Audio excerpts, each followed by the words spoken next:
नमस्कार मु सिंधु नंदिनी मार्गशीर मास गुरुवार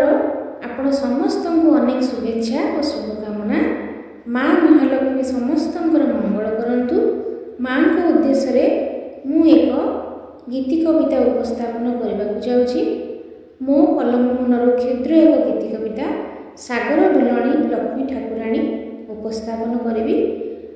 कविताटी आपन को किपरि लागिला यूट्यूब माध्यम मतामत जणाइबे,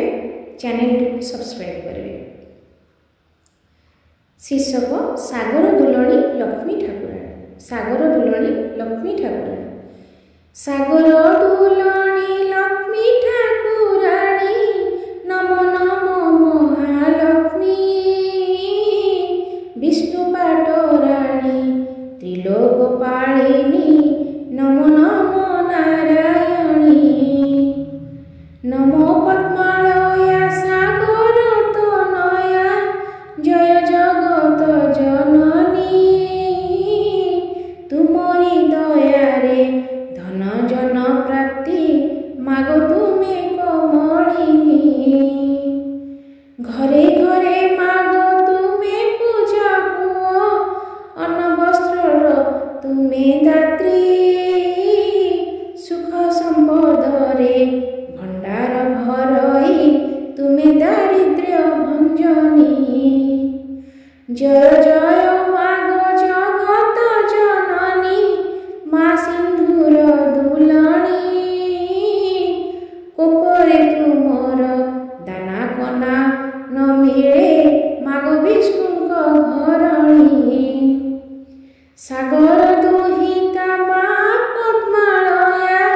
करुणा दियंती झारी धन जन ऐश्वर्य समृद्धि मिलई माँ नाथिले उचारी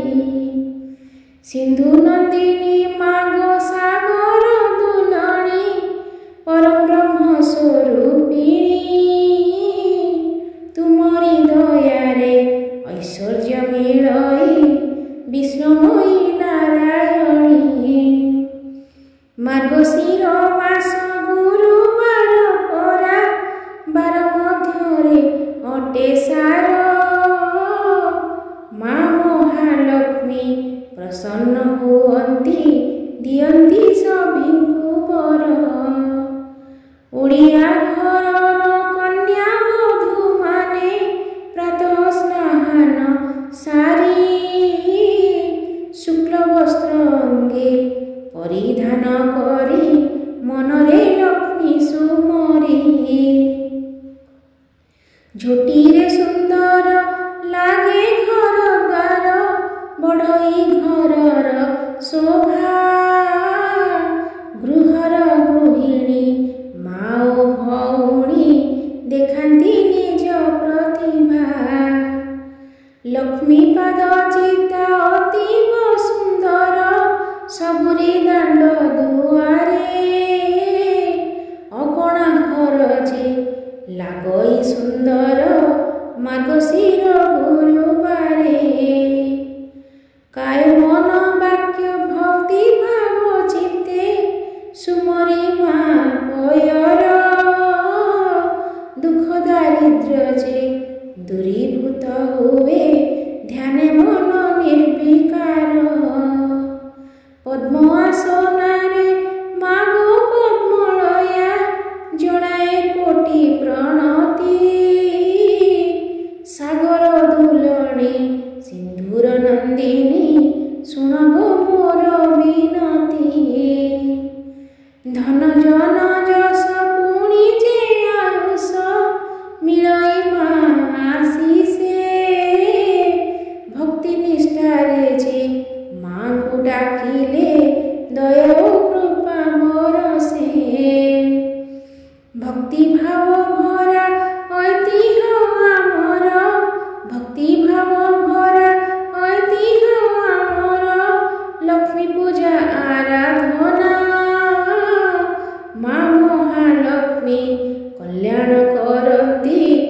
माँ महालक्ष्मी कल्याण करती धन धान्य परिपूर्णा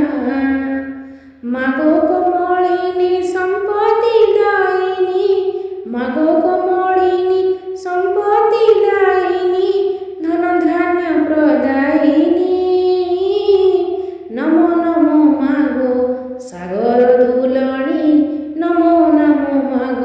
ସାଗର ଦୁଲଣୀ ପଦ୍ମାବତୀ ମା ପଦ୍ମିନୀ, ପଦ୍ମାବତୀ ମା ପଦ୍ମିନୀ।